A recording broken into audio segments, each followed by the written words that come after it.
You are now rocking with the Sho-Timetv podcast. Sho-Timetv podcast, DVD legend. Now we taking this to outer space. Let's go. My co-host in the building. Yes. Good look, Seabrook. That is me. What up, Showtime? What's I good? mean, you know. What we doing? I'm out here doing amazing things. Yes, you are. How you feeling? You feeling good? I feel amazing as well. You writing Absolutely. books and everything like that? I do. You know what I'm saying? Mm-hmm. What's the name of the book again? Well, there's a few. We have Memory Lane, Reminisce with Me Through Healing Poetry. Okay. And then we have The Good Look Kids, which is my newest children's book that has we got children's 3 books? kids with disabilities, but they also have superpowers to help other kids get through bullying or problems at home, et cetera, et cetera. Well, guess what? What up? I got a guest with superpowers in the building right now. Yes, we do. Mandy. Yes, Mandy. Mayhem. Introduce yourself real quick. Mandy Mayhem, representing one of the planets. Andromeda, perhaps? I heard of Andromeda. Yeah. It was a TV show. What? No. That was Mork and Mindy. I'm Mandy. That was a good one. But just this, check this out, right? So you know me. I'm on YouTube. I'm on Facebook. I'm on Instagram, Mm-hmm. So one day, I see this person spitting bars. Lots of It was bars. lots of bars, like heavy bars. But look, it wasn't just bars that really got me. It was the inflection with the bars. The energy, absolutely. You know what I'm saying? Absolutely. The performance. Mm-hmm. It's like, like it's a little battle rapish. You know what I'm saying? And then, I'm a Jay-Z fan. So you already got me. When you had them Hove bars, and then you even knew words I didn't know. I thought I knew every Hove line. I said, wait a minute, she said it correctly. Or I might have made something up, actually. That happens sometimes. No, but it was great. That's like one of my favorite songs. Same. And I was like, wow. And I remember me saying, who's that? And somebody said, that's my mom. And I was like, what? I said, Are you serious? I was like, well, she's dope. Yeah, that's a true story though. Definitely wasn't my child because he doesn't make comments, but yeah. Lots of people call me their mom. Yeah, you got a whole following. Like, they really love you out here. Let me ask you a question.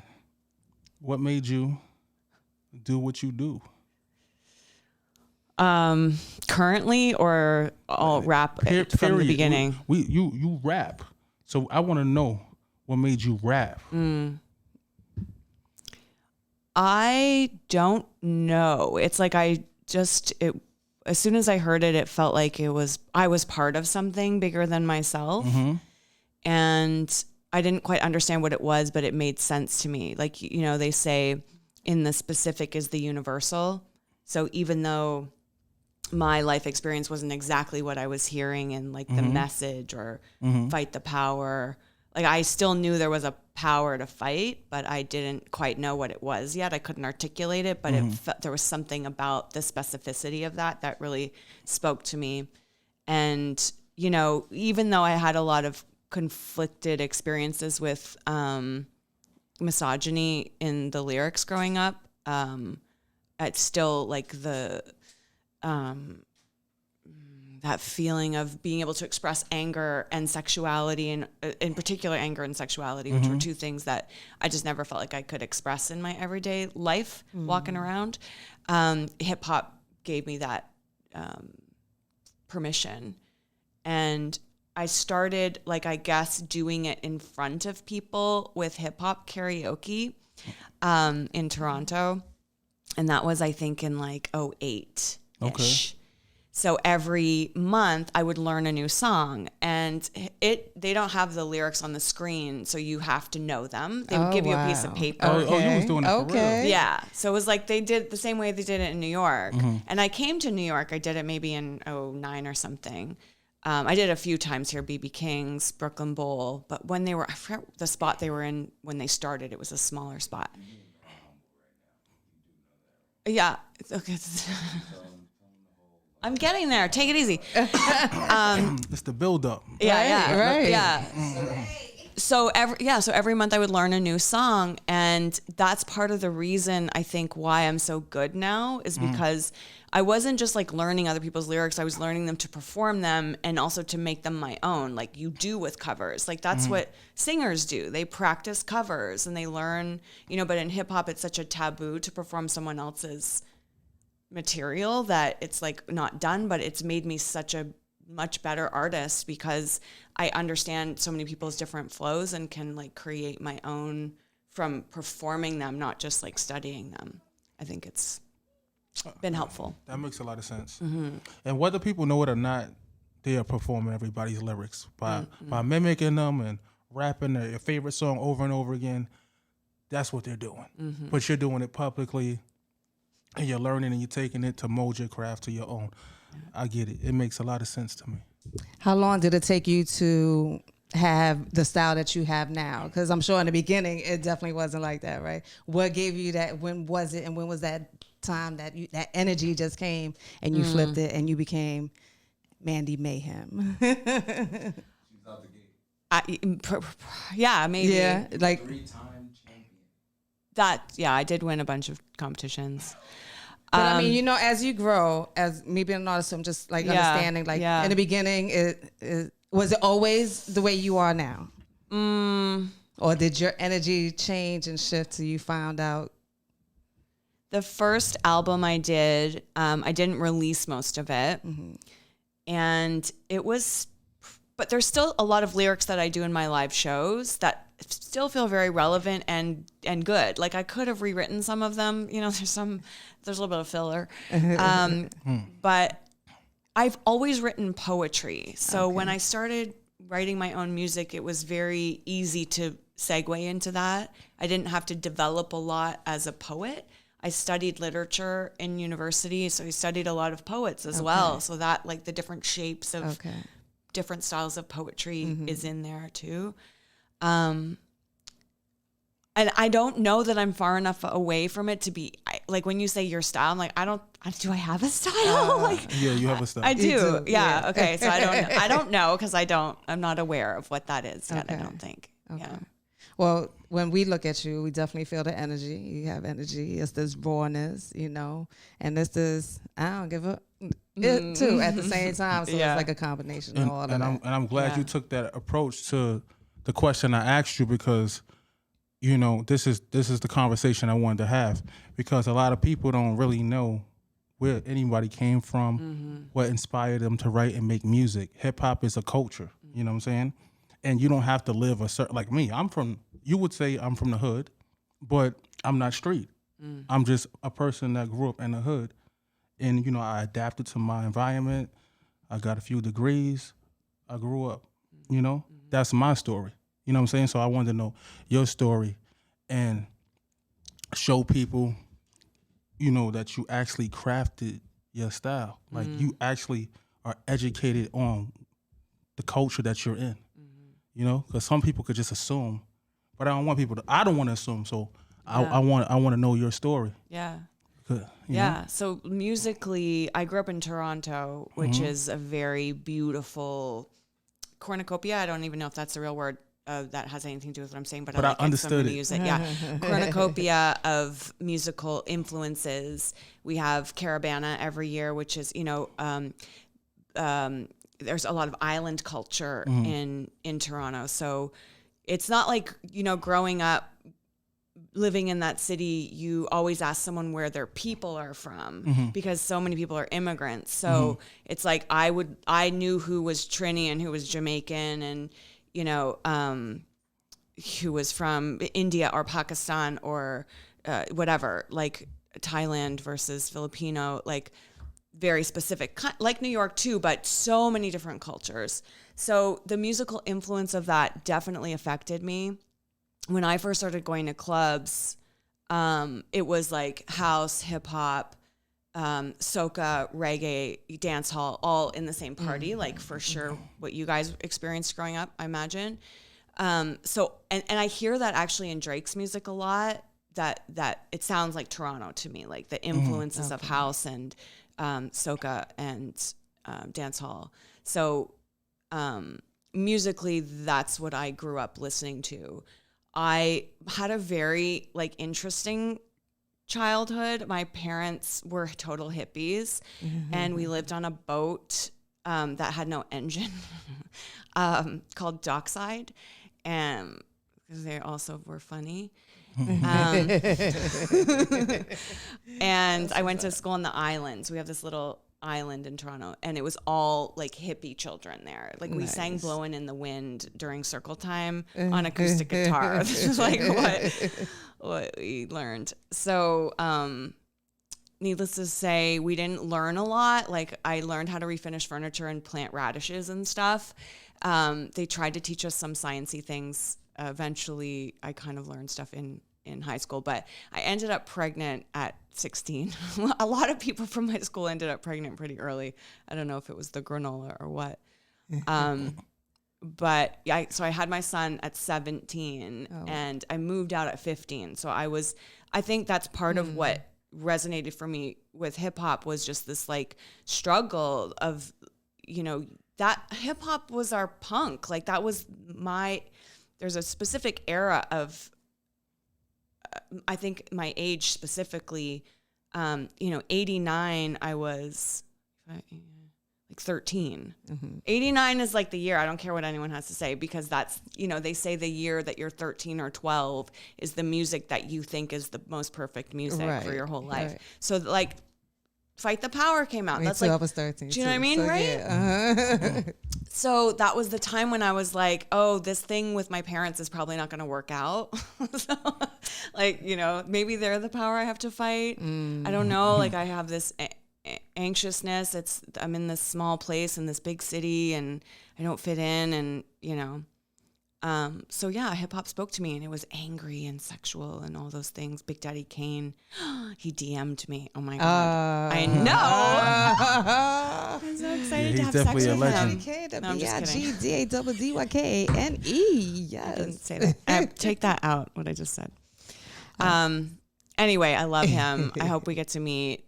He was a huge influence, but also like we need to talk about anything goes when it comes to hoes because pimping ain't easy. Because that was like a early influence on me at 15. Like, oh, is this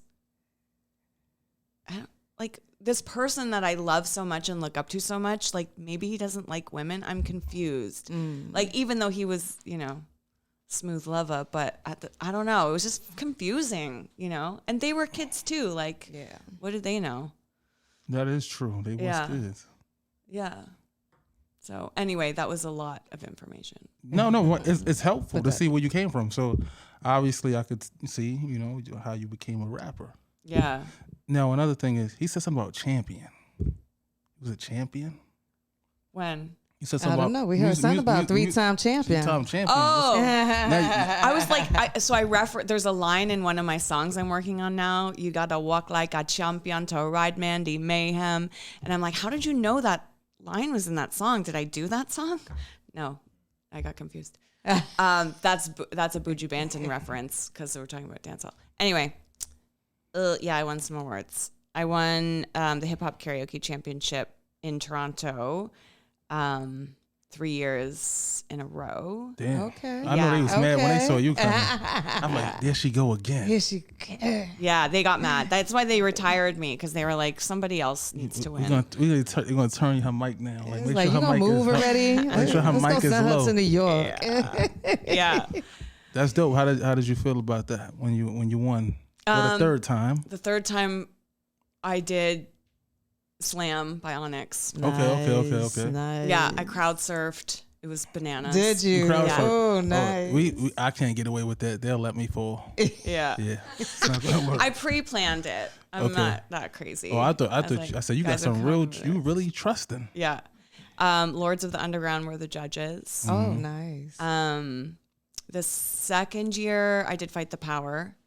It was complete mayhem. Like it almost started a riot. Like everyone was throwing water bottle. It was like they're like, stop throwing things at the stage. And I was like, continue throwing things at the stage. It was great. That was hilarious. I could picture that in my mind. I kind of like zoned out. I could just see this like a movie. It was very It was mayhem. Yeah. It was Mandy Mayhem. It's fun to go back and watch because I can actually see like my breath control wasn't the greatest. So I would just like scream and yell things at the audience to compensate for the fact that I was running out of breath. I still do that. And the first year I did Shoop. Like I was trying to go easy on them the first year. Salt and pepper. Salt and pepper. Yeah. I love salt and pepper. Yeah. Yeah. I pulled out a dildo though. Oh wow. As one does. Because it was like, I was like, I want to have a guy to sing the S and the P wanna get with me part.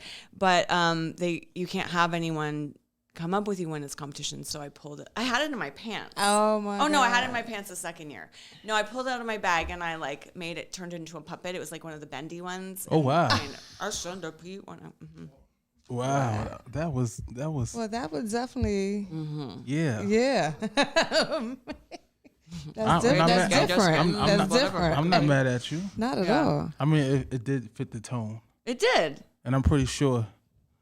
You know, if IG was popping back then, you would have tagged. I would've. Definitely Would've added went them. on some Bible. Yeah, no. I had to really, really wait to go viral. What was it? What was it like that moment when you went viral? And My friend Marquise told me. A Phantom told me. He sent me a message. Something you're viral on Twitter. I don't remember what it was. It was on Twitter. And it said, Granny's going ham in live. And I was like, great. Granny. Great, thanks. Granny. I'm not tagged, right? Like, I was a meme. Okay. I wasn't a human. I was just some old lady. What? The actual what? So then it got picked up everywhere. Like, yeah, it was like, right.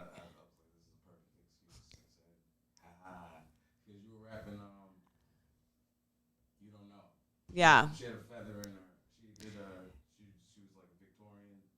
Oh, no. That wasn't what went viral. Yeah. No, it wasn't the Victorian one. No, I had done that a while ago. What happened was I started going live on TikTok November 1st. So November 1st is like a Just last special year. date for you.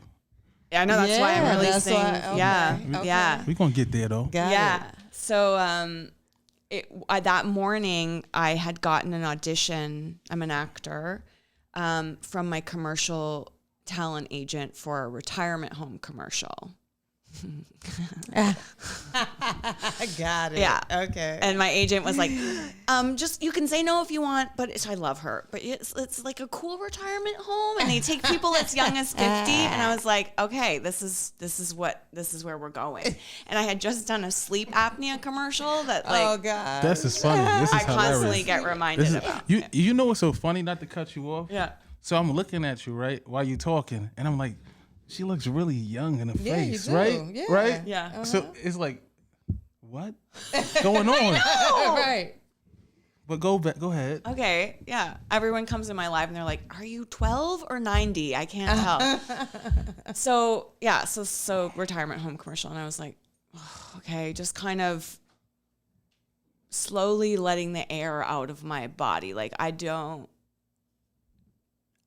know if there's anything I can do about this. Like this is an industry that is so obsessed with age that I don't think I can talk them out of this. I stopped dyeing my hair in 2018 and I was pretty sure I'd never work again.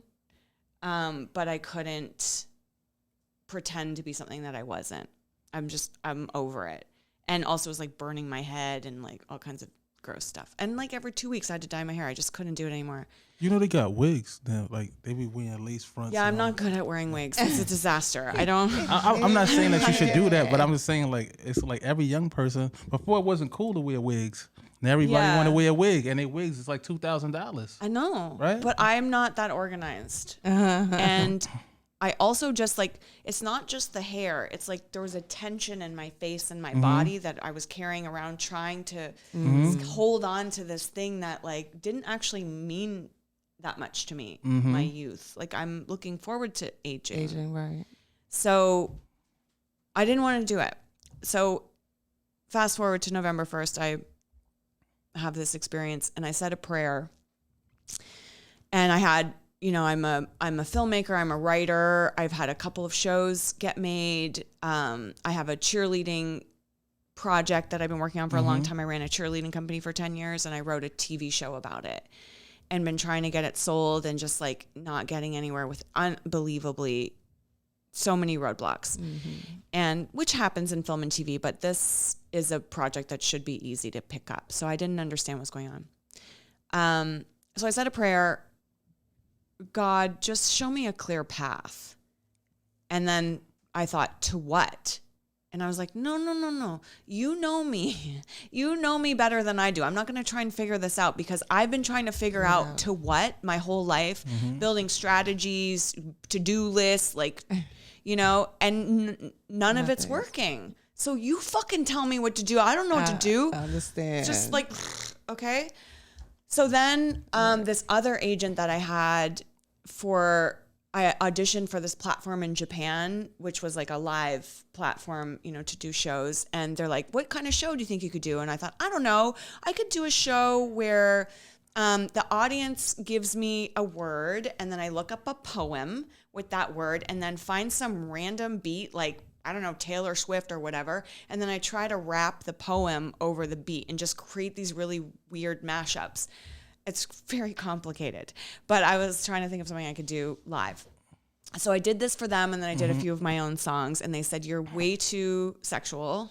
I was like, I'm not even doing anything sexual. Gosh. Okay, fine. They said, go on this platform called Bigo. So I tried Bigo. Bigo. It was awful. I hated it. I did it one time. You know what?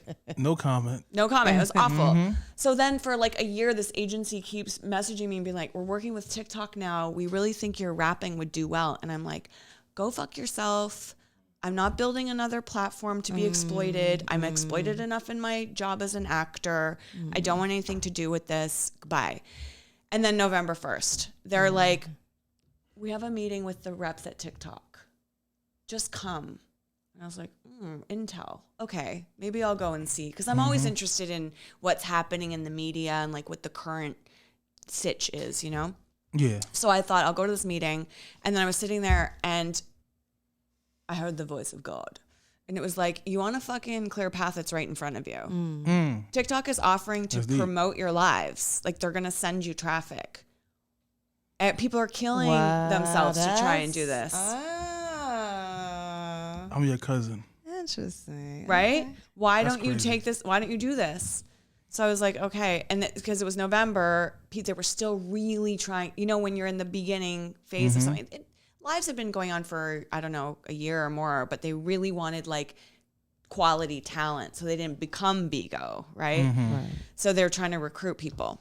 So anyway, I sat through this meeting, and then I stomped around for the rest of the day, like just so mad. Like I knew that this was the thing I was supposed to do, and I was still mad about it. So it was 1 a.m, and I sit down like, okay, I'm just going to try it. I'm just going to try it. There won't be anyone on here. It's 1 o'clock in the morning.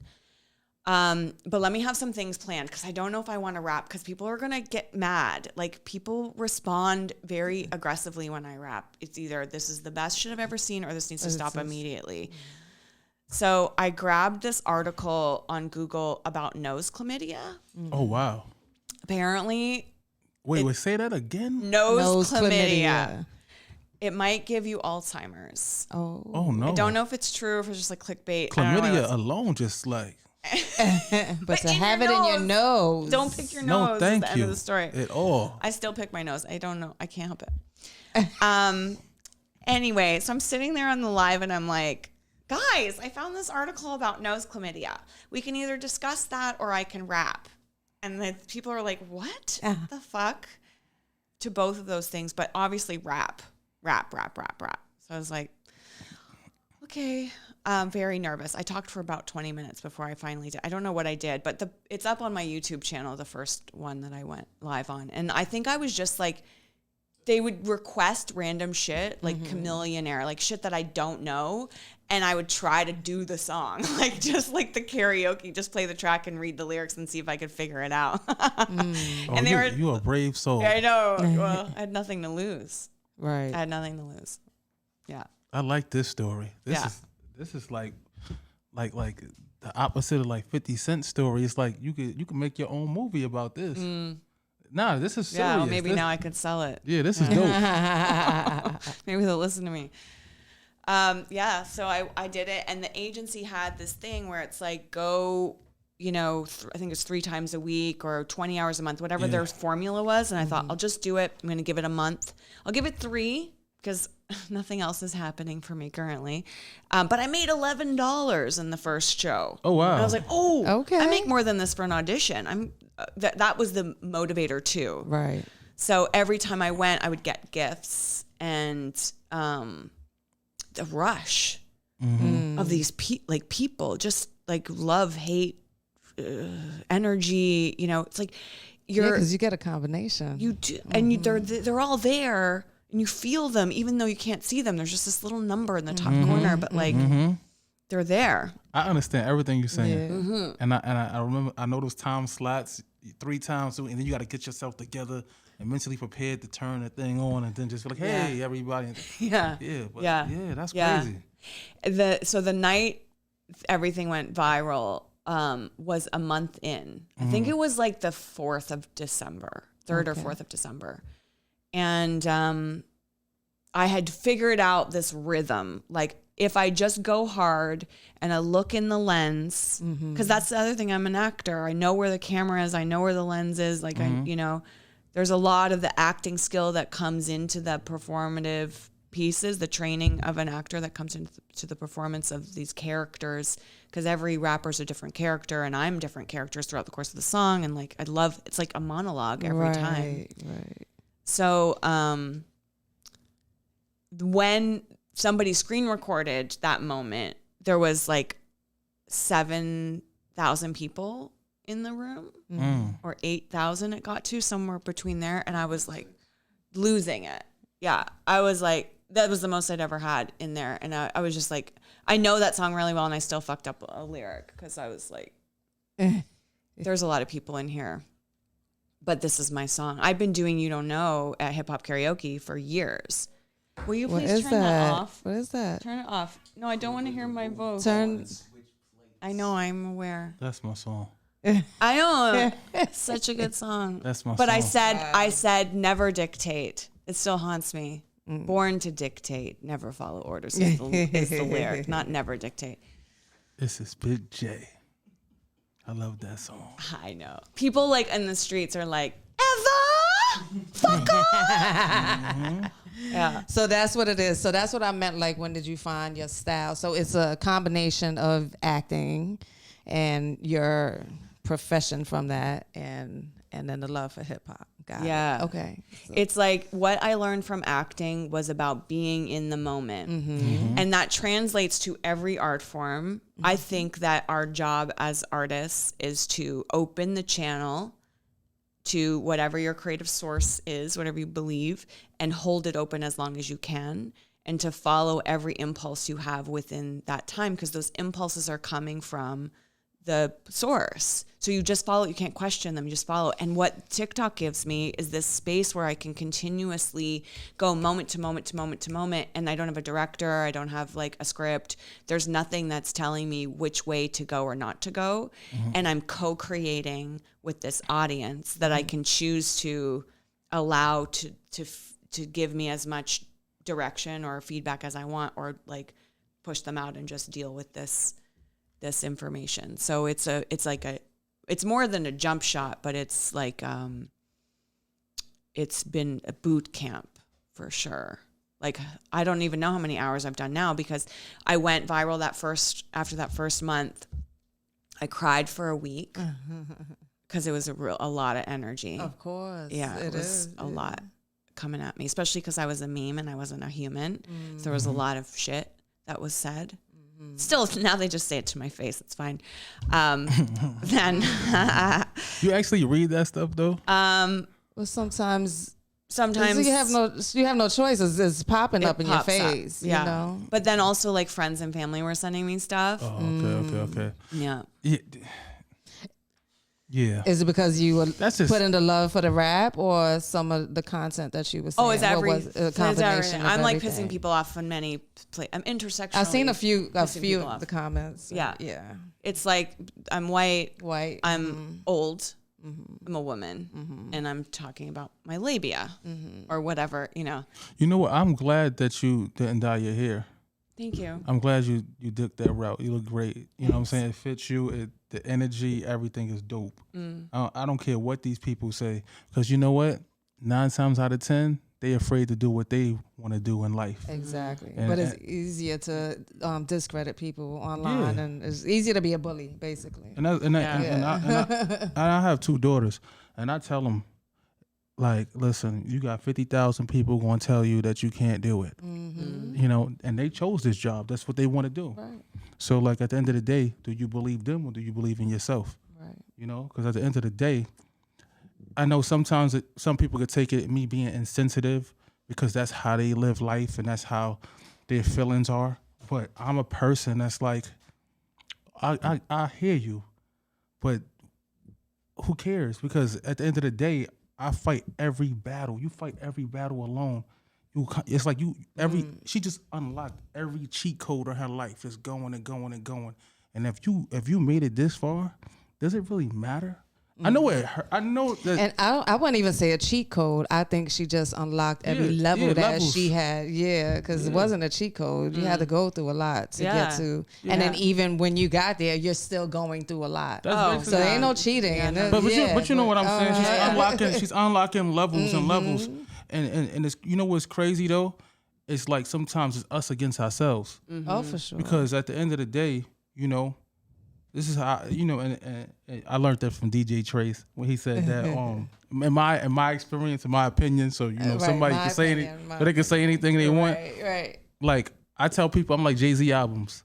I only compare Jay-Z albums to Jay-Z albums. I don't compare Jay-Z albums to nobody else's albums. Right. So like, Yeah. your life and it's like you against you. Like I just want to outdo myself. Like these guys don't really count unless you being constructive.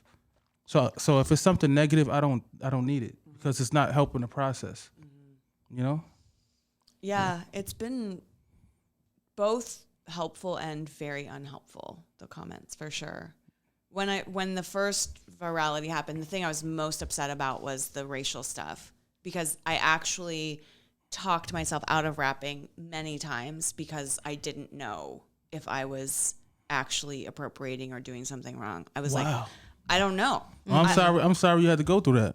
Well, But I'm sorry. I think that's you good know. that she thought that, because in the culture, you know that she was going to get that feedback. So you, being a white woman, you have to think that those things. You didn't grow up in the culture. You didn't grow up in the era, right? Well, in Canada, you did have that.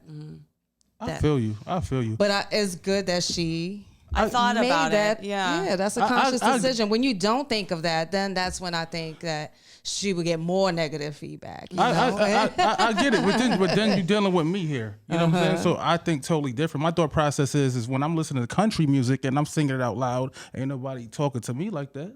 Yeah, but you're not on live, and you ain't go viral doing a country song. Listen, I've been. You understand? I've been outside when outside. I'm not saying you done been outside. I don't even like the word outside these days. But outside is an outside. I know. But I mean literally outside. What I'm saying is, at the end of the day, I sung what I want to sing. You can, You know what I'm saying? absolutely, and she can too. I'm just saying. there is a history of like you not being able to sing what you want to sing and me being able to do whatever I want.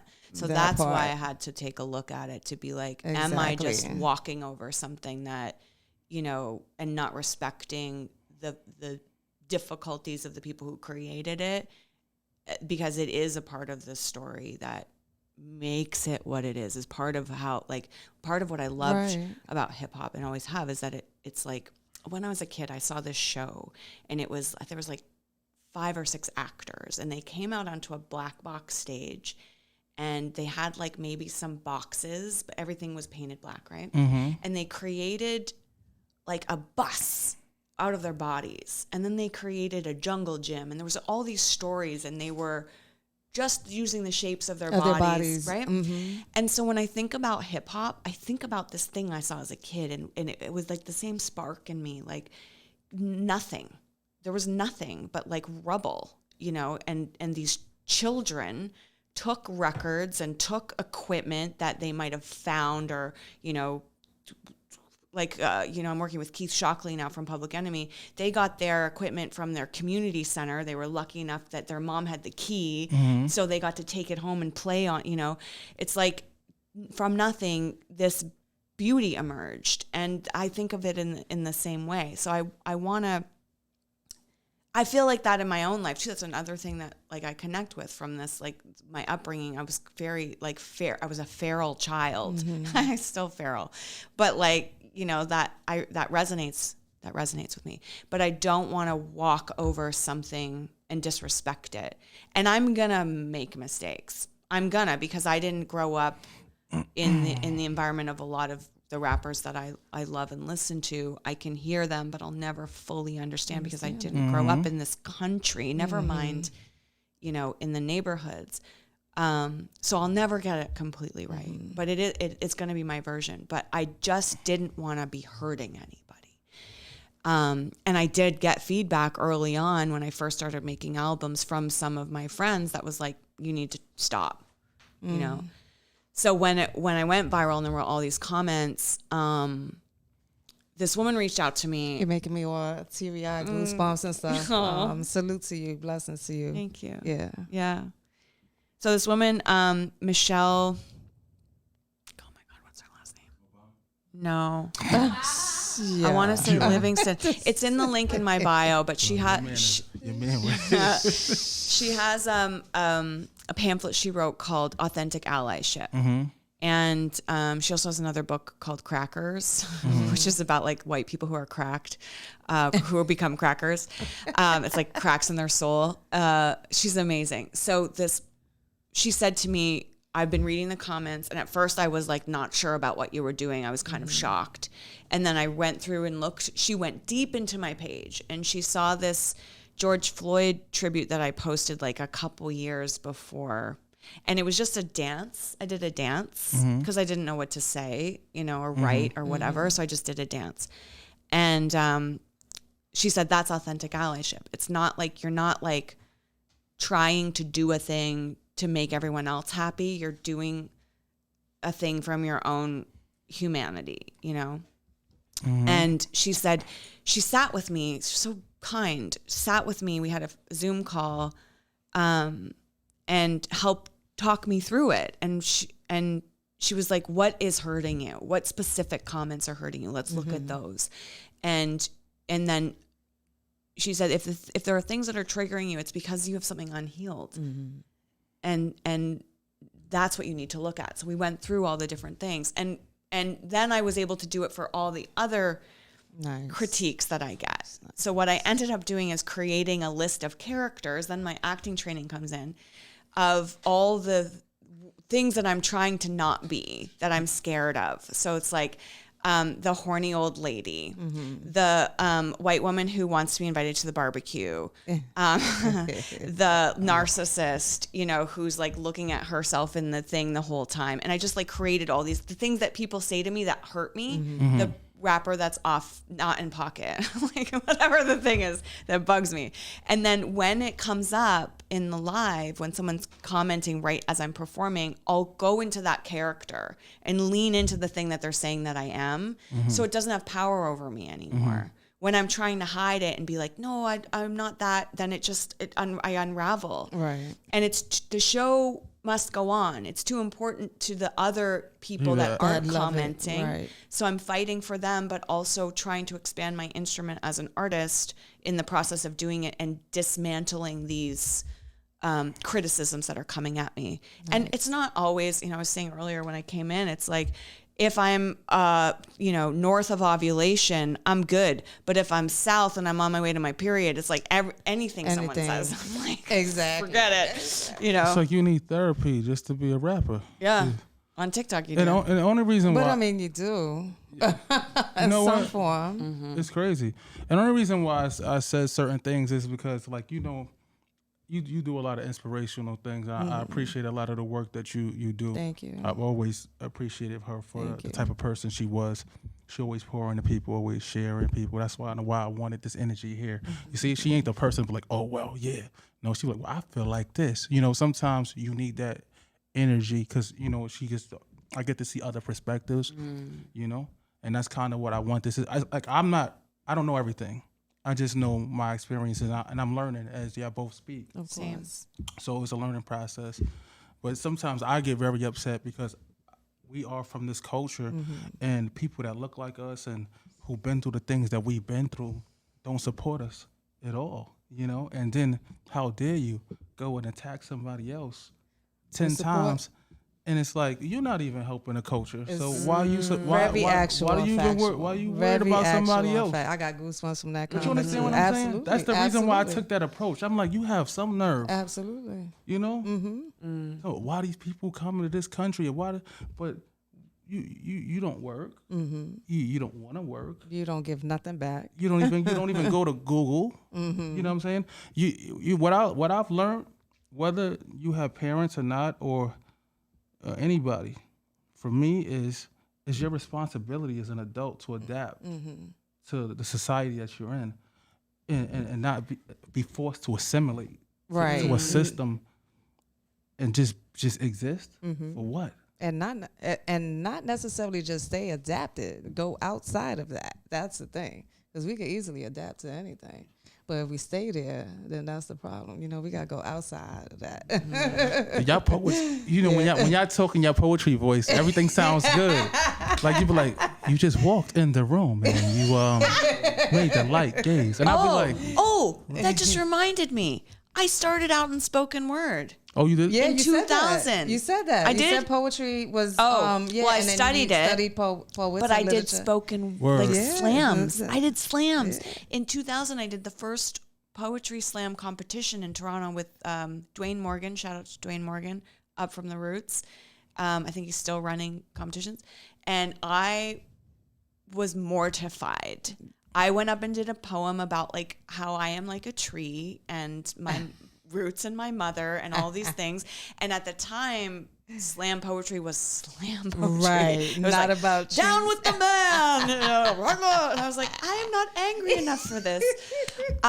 So I didn't know, and so I stopped. And then fast forward 10 years, and I went to a slam, and everyone was like, I'm a tree. And I'm like, fuck. Now I'm angry. Why didn't I? And now I'm angry. Now I got my period,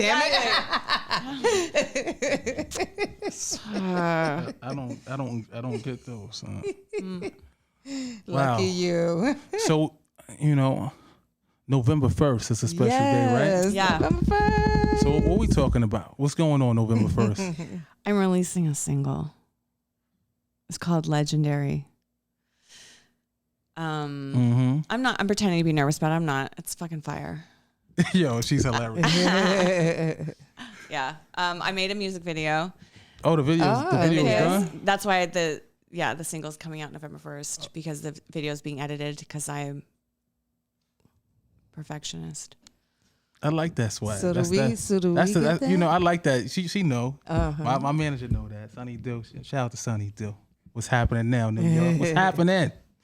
Yeah, I like that swag. She said, 'cause I'm fire. Right. Yeah. Well, at a certain point, What? Absolutely. Yeah. Absolutely. I can see it in the smile too. Yeah.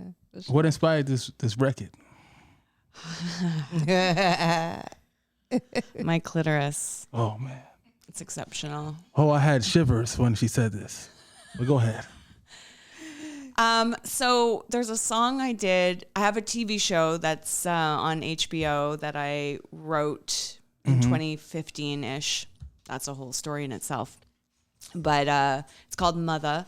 It's about a housewife who fantasizes about being a rapper. And it got made on True TV and then part of another show called Rachel Dratch's Late Night Snack, and is now on HBO Max. So there's an episode in that show called My Vag is the Truth.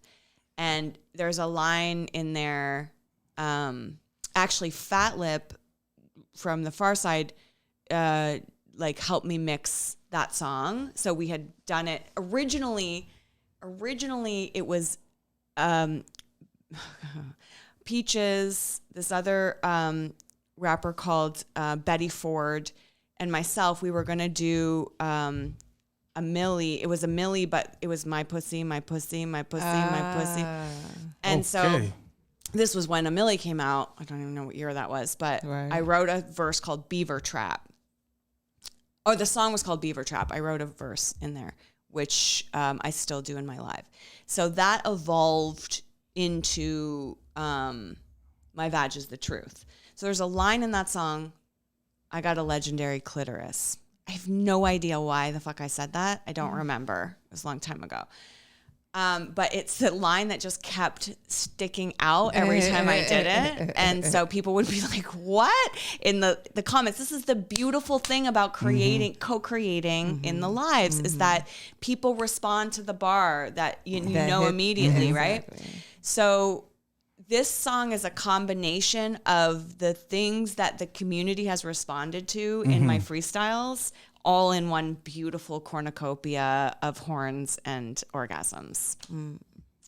I like that. Yeah. You so almost cried when she said that word. I said, yes. Yeah. So what's up? We get to hear that? That's what I'm trying. That's what I'm We get an exclusive? Of course. Oh. Well, I think we need a DJ to drop the beat. You want to put put the headphones on? Yeah.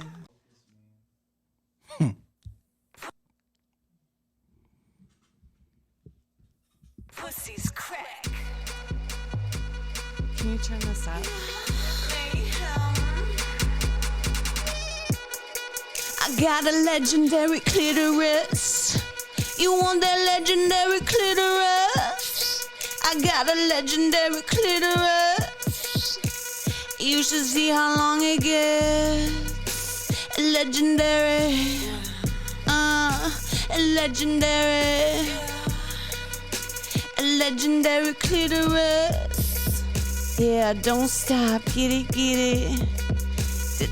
Making you horny, squeezing your cock to stop the sperm tsunami. Can't twerk cause my back hurts, yet you're fiending for the silver cooch under my skirt.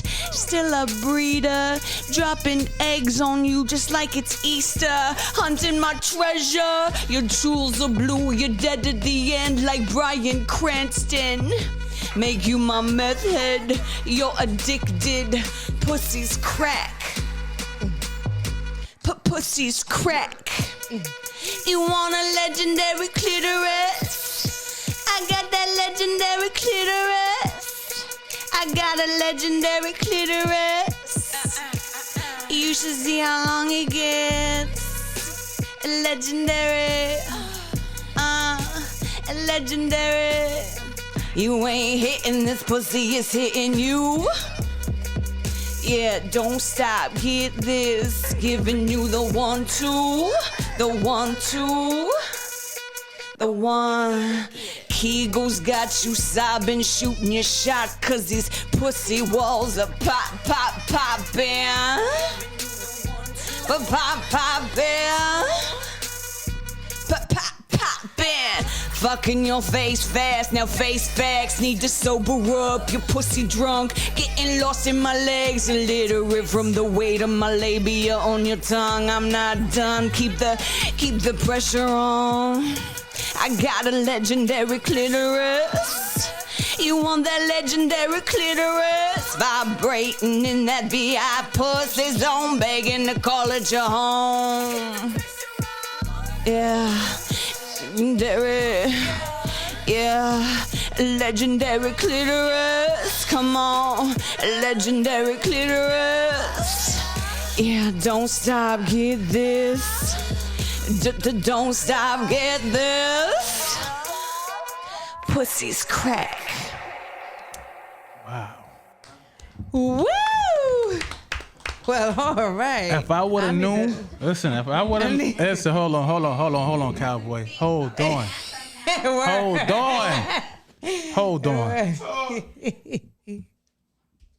Yeah. We still on? Yeah. We still on? I would have wore a condom on before I listened to that. Stop the sperm tsunami. Wow. Yeah. Yeah. Unappropriate thoughts is yeah, man. This is uncomfortable with everybody in the room. But it was great. And just the inflection. Yeah. I believed you. I felt like I was the only one. Okay? Did you feel like you was the only one? Because I did. I felt like she was just talking to me. Absolutely. You know? Claudia's blushing. It was crazy. Yeah. Yeah. I can't wait to see the video, though. I definitely can't wait to see the video. Yeah, me too. I know you got like, yeah. Okay, well, I'm gonna let you pick it up from here because I'm flustered. Yeah. Me too. Damn. But well, on that note, that comes out November 1st. November 1st. Yes, is it going to be on all streaming platforms? Or you doing the video? Everything is coming out November 1st. Video. Interview. And look at that. You know what I'm Yeah. saying? With Sho-Timetv? Just lined up like that, you know? That's nice. Causing mayhem. I'm trying. A lot of men is going to get in trouble for playing that song, though. But we heard that song. No, but I like the way that you did the vocals with it. Yeah, Thank you. You're dope. Yeah. You're dope. I worked with JMD on, well, the producer is Gifted Music from Philly, and I was out there doing a show, and he just said, come through the studio, like, we'll give you a free studio day. I was like, cool, that'll be good for Instagram. So we went in, and then he played the beat, and we were just sitting, Phantom was there too, and we were just sitting there like, oh, I think it's this. Like, let's take the pieces, and so we just laid it down, and yeah, it was good. And then I took it back to LA. JMD is legendary. Speaking of legendary, so he is part of the Freestyle Fellowship, and he's the drummer that worked with Micah 9 and all those guys and Farside, and would just like sit and drum for them while they were freestyling. And he would play like different, because he's a jazz musician, so he would play all these different styles to teach them, like to help push their game farther. So we met on Instagram and we started working together, and we're working on tracks and stuff. So I go over to his house and he plays drums and I like freestyle, and I'm like, I don't know how to freestyle. Like, he's like, no, you do. You totally do. Keep going. Like, it's just so incredible to have someone like him believing in me. And Keith Shockley on the East Coast, him and I are working on an EP right now, and same, it's like he's an innovator, like just these, and that's, I think the best thing of all of this is getting to work with other artists that think the way I do. I love musical abstractions. I wouldn't say that this is an abstract song. This is like almost like a pop song, but the mix is crazy. Like, it's like the vocal mix, we spent, crazy hours. He's like telling me to fuck off at this point because I'm like, I think maybe. He's like, no. I can see that. Yeah, because there's so much going on. There's so many layers. And when you see the video too, there's all these different characters. Of course, that's me. There's this version. And when I think about myself as a woman, my own sexuality, my own, like, being a mother, being a lover, being an artist, all these things that all come together into this one person, but it's impossible to define in any moment because I'm always shifting, right? I totally dig it. Yeah. So there's like, in the video, there's like an alien girl. Oh, wow. There's like a motorcycle rider girl. I fell off the bike a few times. Alien girl. Yeah. What's the alien? I'm wearing my alien shirt too. Kind of obsessed with aliens right now. And there's like a boxing girl. Yeah. So I had a lot of fun with it. It doesn't make a lot of sense, but it's a musical video. Yeah, Right. that's going. Right. It's going to go. Trust me, it's going to go. It sounds like it's going to go. Yeah. Yeah. I trust you. Yeah. You should. Been around. Yeah. I think it's going to do well. And I already have like crazy numbers of people have seen my videos. It's like bananas, so they'll be like, that's the Jay-Z lady. Are you the lady? Is that you? So I do think at the very least, people will give this a shot. Like, they'll watch it, and listen to it. It sure. fits you. Like, it's one thing you rapping, but you sound like Jay-Z. You looking like Jay-Z? No, you being who you are. So that's perfect, because that's the only fix that we could get from that. You know what I'm saying? Yeah. When I used to listen, I like Eminem. He's one of my favorite rappers, right? His style was his style. He didn't change. He did what he wanted to do. You know, Slim Shady LP. That was crazy to me. I went and bought that CD in high school, but it was him. You know what I'm saying? And then you being you. So it's dope. Now you start mimicking other artists in your original music. And it's like, are we really listening to you? Right. Or is this the dry version of that? Yeah. You know, so you good. I don't have time for that. Like there's another little piece of the story too that is probably kind of important that I thought about as you guys were talking. So in June, just before the November date, I had a surgery. You can see my neck kind of. Yes. Yeah. So I had this, it's like your tonsil is a birth defect. So my tonsil kept growing as a kid, but normally it only shows up in children or like teenagers. And it showed up in my neck. It was this like cyst that you could see outside of my neck. And my wisdom teeth came in at the same time. Damn. So they're like, why are all these childhood things happening? I don't know. I'm Benjamin Button. Yeah, that's what I was thinking. Yeah. So we had it removed. They thought it was cancer. I had cervical cancer 10 years prior. So we were really scared that that's what it was. So after the surgery, my eye was like palsied and my face was kind of hanging down. And like, this is what I use for my work, my face and my voice. And your voice. And they had intubated me because they put me under, and I still have like in the transition in your voice, when you go from low range to high range, there's like a yodel in it now. But when I came out of the surgery, there were notes I couldn't hit. And I was like, my fucking voice and my face, like, it was one thing to think, okay, maybe I won't work because of my hair, but now it's like, choices being made for me. I'm not ready to let go of these art forms. And it was almost like the universe was like, if you don't fucking use your voice, we're going to take it. Damn, that's scary. I feel you. And that's exactly how it be. That's exactly how it be. This is a movie. You definitely inspired. You definitely inspired me. I'm really happy that I've met you and got to know the background behind why you do what you do and who you are. So, and also as a poet, and me also trying to add things to my poetry as well, definitely has gave me that boost. And I do go to the studio tomorrow, but you definitely inspired me. So thank you. Really happy. Thank you, Showtime, for having me. I appreciate you guys for showing up on time. You know? And you know what I want to say too? Yeah. Me inviting you here was to actually get to know you. And this is what we did. We got to know you. We sat down and we spoke and we got to know the person and why you do what you do. And hopefully a lot of y'all will pay attention and put some respect on this person's name. Absolutely. Please. You know? So, and you just probably inspired a whole bunch of people. Because I'm inspired and I'm working. So now you're going to have me up all night like, yeah, watch. Tomorrow I'm going to do this. and then I'm going to do that. And then, you know. It's never too late. Yeah, you know. Oh, man, I'm always You probably won't working. say I have a legendary clitoris, but you'll be like, I'm legendary, damn it. Well, I'm going to wait till November 1st to start talking like that. Before we go, is there any last word? I like to do this for my guests. I like to say, our guests, excuse me. Yes. I like to, do you want to say any last words of wisdom or just get anything on your chest? It could be anything. I mean, it could be sexual. I don't know. Well, I want to say it's never too late. No burial date. Just getting better and better and better and better with age.